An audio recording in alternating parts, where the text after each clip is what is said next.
questions that you guys asked on my Instagram. I want to give you a couple of the answers to maybe some of the questions that you have that I haven't answered in the other vlogs.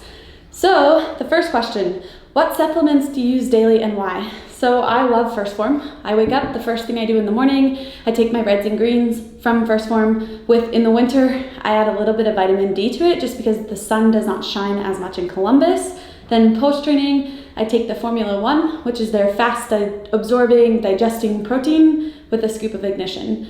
Occasionally, I'll take creatine, but it just kind of depends on the time of the year for me.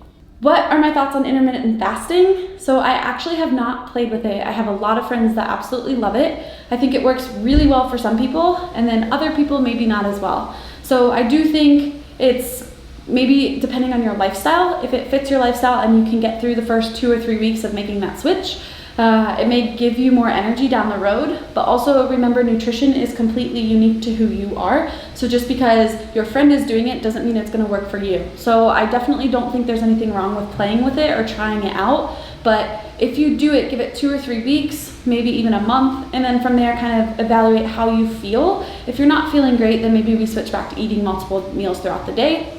But it's definitely something that I don't see any reason to not play with. I've heard really great things from all of the people that I know that do it. I just haven't played with it personally. All right, question number 3. Do you have cheat days or flexible diet, and how do I plan my nutrition? I definitely have cheat days. I believe in balance, and that's kind of my theme for 2020 is balance in my training, balance with my work, balance with my nutrition.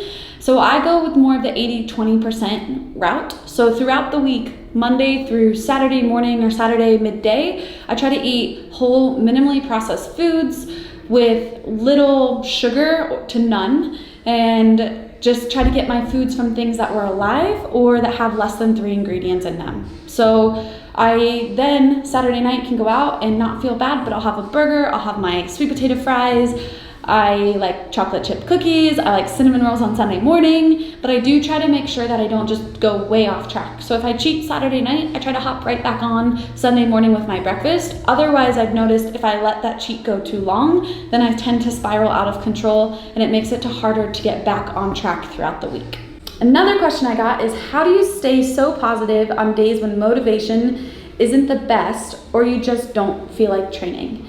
That's a really good question. I think that's where training partners come in, is having people to lift you up, having your community at your gym, because most of the time you necessarily don't want to work out. I mean, it is fun, it makes you feel good, but that's always after. I feel like when you've had a long day of work, or maybe you have stress outside of the gym, sometimes the gym can fall by the wayside. So I just rely on, 1, my goals and my why. So always having that why, and that pulls me through on days that I'm just feeling tired or I don't feel like I want to. And then 2, my training partners. So my husband and Dan, I just know if I get here, they're gonna make me laugh, they're gonna make me have a good time. And at the end of the session, I always feel like, thank goodness I came and that I didn't skip. So definitely figure out what your why is, what your goals are, and then surround yourself with positive people that will lift you up on the days that you especially need it. What would you be doing if you weren't doing CrossFit?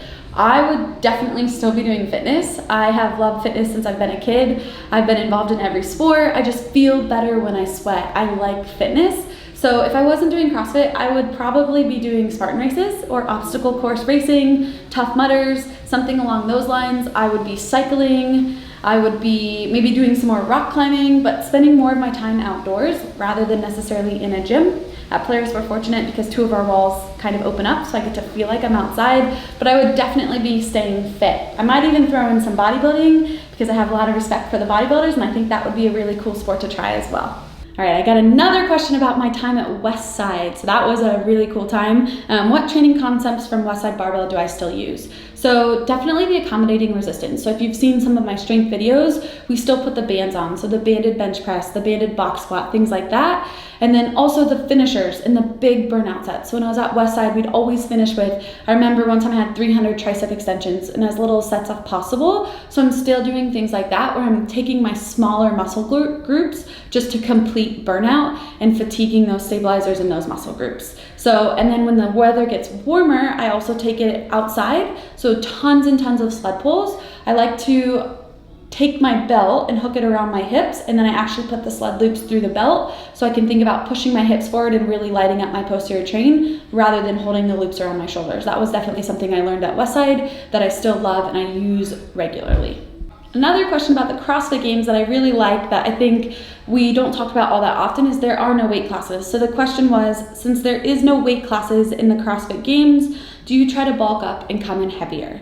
This one has actually been up for discussion with me. Previous years, yes. I spend a lot of my training and a lot of my time trying to put on as much muscle as I possibly can and make myself as heavy as I possibly can without losing my gymnastics and my endurance.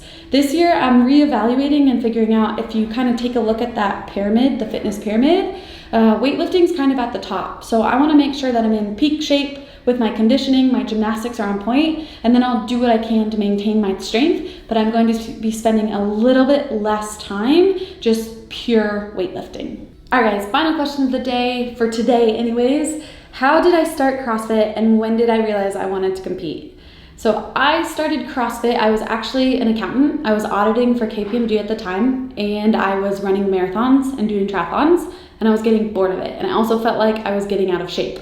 So I was just kind of going to LA Fitness or wherever, and I was trying to make up my own workouts, and I would just stand around and walk around, and I wasn't getting a whole lot out of it. So I decided I was gonna try the gym down the road, which happened to be Derby City CrossFit in Louisville, Kentucky, and I was hooked. I think my first workout was Cindy. I actually was able to do it with strict pull-ups because I was a swimmer and we did a ton of that. I didn't get very many rounds, but I was completely hooked from day one. So after I started kind of going to the regular classes, I was in classes for about 4 months probably. And then I went with my gym friends to watch the Central Regional in 2013. After seeing, that's where I met my husband Patrick as well.